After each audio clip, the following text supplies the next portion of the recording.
रामकृष्ण हरी.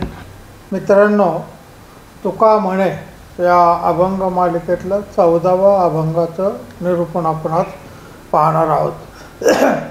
तुकाराम महाराजांचा अभंग आहे. क्षमाशास्त्र जया नराचिया हाती, दुष्टताया प्रति काय करे. तृण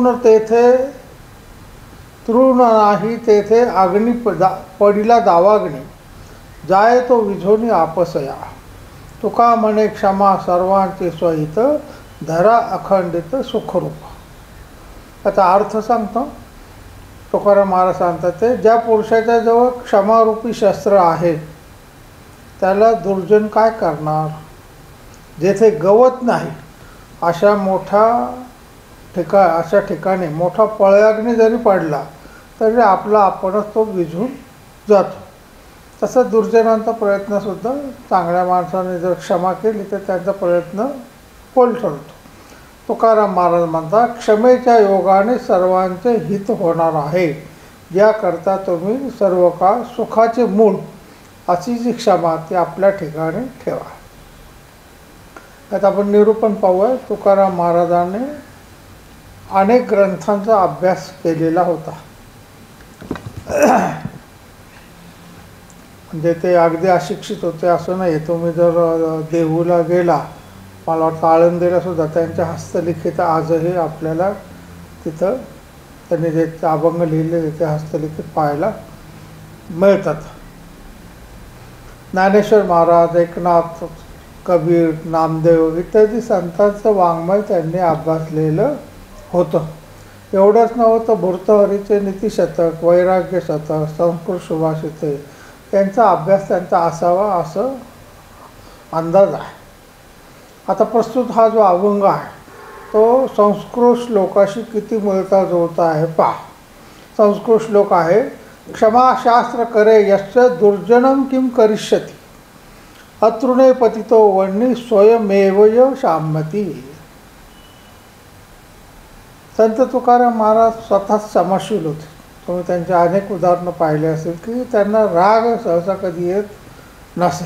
अतिशय शांत, कोणत्याही चुकीला ते कधी चिडले, त्यांना शिक्षा देण्याचा प्रयत्न केला असं नाही.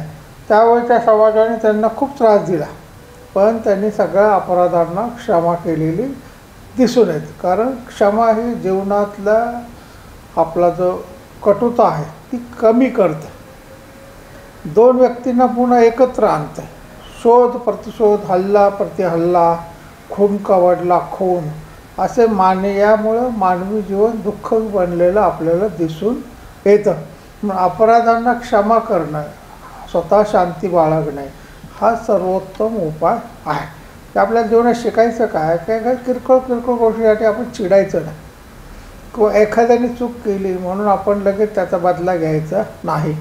कारण काही वेळा चूक भावनिक तात्पुरत्या रागातून होते, नंतर त्याला पस्तावा आलेला असतो. आपण पण त्याचा जर बदला घ्यायचा प्रयत्न केला तर मग ते वैर दोघांचं वाढत जातं. क्षमा हा संतांचा महत्त्वाचा गुण आहे. संतांचे जे प्रत्येक संतांचं जर चरित्र पाहिलं तर प्रत्येक संतांनी अपराध करणाऱ्यांना क्षमा करून सोडून दिलेलं आहे. त्याच्यामुळे त्यांच्या हृदयात परिवर्तन झालेलं आहे. एकनाथ महाराजांनी त्यांच्या अंगावर गुळण्या करणाऱ्या यवनाला क्षमा केली आणि त्याला शरण यायला भाग पाडलं. तुकाराम महाराजांनी सुद्धा रामेश्वर भट्ट ज्यांनी खूप त्रास दिला त्यांना क्षमा केली आणि ते रामेश्वर भट्टच त्यांचे शिष्य झाले. तुकारामाची आरती त्या रामेश्वरांनीच लिहिलेली आहे. संत मुक्ताबाई ज्ञानेश्वर माऊलींना समजून सांगतात ते, संत तोच जाणू जगी दया क्षमा ज्याचे अंग. एकनाथ महाराज सुद्धा संतांची व्याख्या करताना सांगतात ते, साधू म्हणावे तयासी दया क्षमा ज्याच्या दास, तयापाशी नित्य शांती संत जाणं आत्मस्तुती.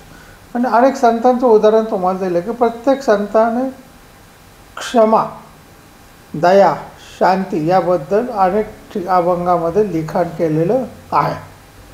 तुम्ही महाभारतातलं जर उदाहरण पाहिलं की द्रौपदीचे 5 मुलं अश्वस्थामाने झोपेमध्ये मारले. त्याला अर्जुनाने श्रीकृष्णाने पकडून आणल्या. द्रौपदीला विचारले की तुला याला काय शिक्षा करायची. आता ती जर रागाने पेटली असेल ती म्हणली असते याचा वध करा, याला हातपाय तोडा, नाही का. पण तिने विचार केला की हे याच्या आईचा एकुलता एक पोरगा आहे, याला मृत्यूदंड दिला तर त्याच्या आईला काय वाटेल, म्हणून तिने त्याला क्षमा करून सोडून दिलं. तेव्हा क्षमा हे दुर्बलतेचं लक्षण नाही आहे, तर सबलतेचं लक्षण आहे.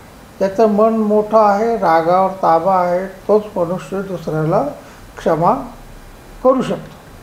तुकाराम महाराज उदाहरण देताना सांगतात की जेथे गवत नाही, खडक आहे, तिथे अगदी दवाग्नी पडला तरी तो आपोआप विझून जाईल, कारण खडकावर जाळण्यासारखं काही नसतं. राग काय आहे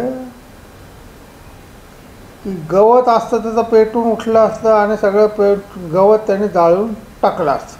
ना आपल्या जीवनामध्ये नेमकं तोच होतं की आपण जर समोरच्याने आपल्याला चिडवून आपण राग आला तर गवत जसं जळून जातं तसं आपलं आयुष्यामध्ये सुद्धा महत्त्वाच्या गोष्टी खराब होतात, मनशांती ढळते, कदाचित आर्थिक शारीरिक नुकसान होण्याची शक्यता असते.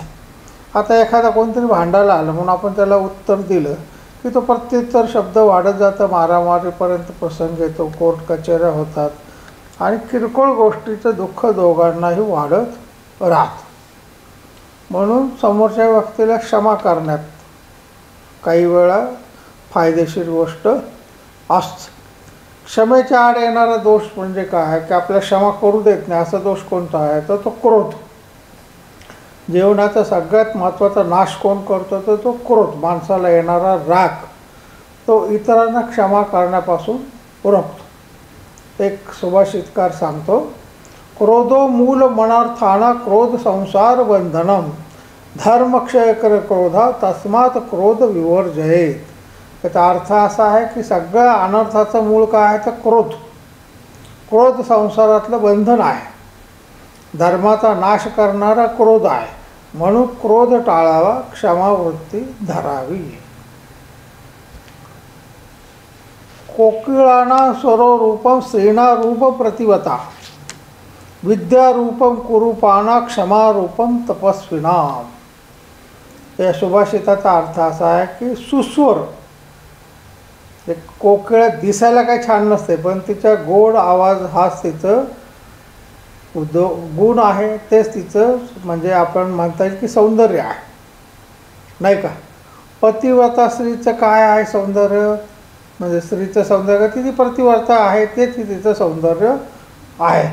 विद्या हे कुरूपाचं सौंदर्य. एखादा माणूस कुरूप आहे पण विद्यावान असेल, खूप बुद्धिमान असेल तर लोक त्याला शरण जातात, त्याला गुरु करतात. म्हणजे तो दिसायला छान नसू दे पण बुद्धिमान आहे, हेच त्याचं सौंदर्य आहे. आणि क्षमा हे तपस्वीचं सौंदर्य आहे. त्याच्यामुळे कोणताही तपस्वी स्वतःला साधू मानून घेणारा माणसाकडे जर क्षमा असेल तर तो खरा साधू आहे असं आपण ओळखावं. रामायण महाभारतामध्ये सुद्धा अनेक उदाहरणं क्षमाचे आहेत. संपूर्ण वागण्यामध्ये क्षमा केल्यामुळे त्या लोकांच्या जीवनात फरक पडलेला आहे, दुष्टाचा सज्जन झालेला आहे, रक्तपात थांबलेला आहे. क्षमेसारखे दुसरं शस्त्र नाही. म्हणून तुकाराम महाराज सांगतात की सर्वांनी क्षमाचा अंगीकार करावा. एखाद्यामुळे दुःख सहन करावे लागले तरी उदार अंतकरणाने त्याला क्षमा करावी, त्याने मनुष्याला मनशांती लाभते. आपण जगतो कशासाठी तर मन शांत राहावं, आनंद मिळावा याच्यासाठी. भांडून आनंद कोणाला होतोय का, कधीच नाही. आपण खूप भांडणं केले, तुम्हाला गुलाबजामू खायला दिले तर तुम्ही मला गोड लागतात का, नाही लागत, किंवा फेकून दे मला नको. काही गुलाबजामसुद्धा गोड लागत नाही. आपण दुसऱ्याशी भांडण्याचा उपयोग काय, मग जर आपलं मन अशांत होत असेल, त्याचा आपल्याला त्रास होत असेल तर आपण त्या दुसऱ्याच्या माणसाला रागवण्यामध्ये काही अर्थ नाही. बाबा तू शहाणा, तुझा बाप शहाणा, सगळं जा. क्षमा करण्यामध्ये सगळ्यात जास्त हित क्षमा करणाऱ्याचं सुद्धा असतं, कारण त्याचं हृदय अथांग शांतीने भरलं जातं.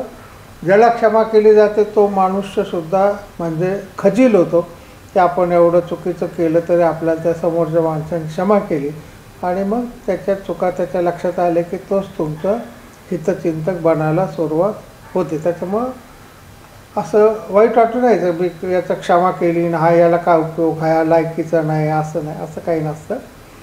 कोणताही माणूस क्षमा केल्यानंतर मनातल्या मनात खजील होतो आणि मग त्याच्या वर्तनामध्ये आपोआप बदल होतो. तो डोळे वर करून तुमच्याकडे पाहायचे धाडस करत नाही. त्याच्यामुळे आपण या अभंगातून शिकलो काय, तर आपल्याला क्षमा करता आली पाहिजे. मग ते मुलं बाळं असो, दासदासी असो, मित्र असो, शेजारी पाजारी असो, त्यांच्या किरकोळ चुकांसाठी भांडायला जायचं कारण नाही किंवा त्यांना रागवून बोलण्याचं कारण नाही. रागवल्याने त्यांची मनस्थिती खराब होते, त्याच्यावर आपलीसुद्धा होते. त्याच्यामुळे आज आपण इथे थांबूया. छोटासा अभंग आहे, छोटंसंच प्रवचन आहे. माझ्या या यूट्यूब चॅनलला सबस्क्राईब करा, लाईक करा आणि कॉमेंट्समध्ये रामकृष्ण हरी जरूर. रामकृष्ण हरी.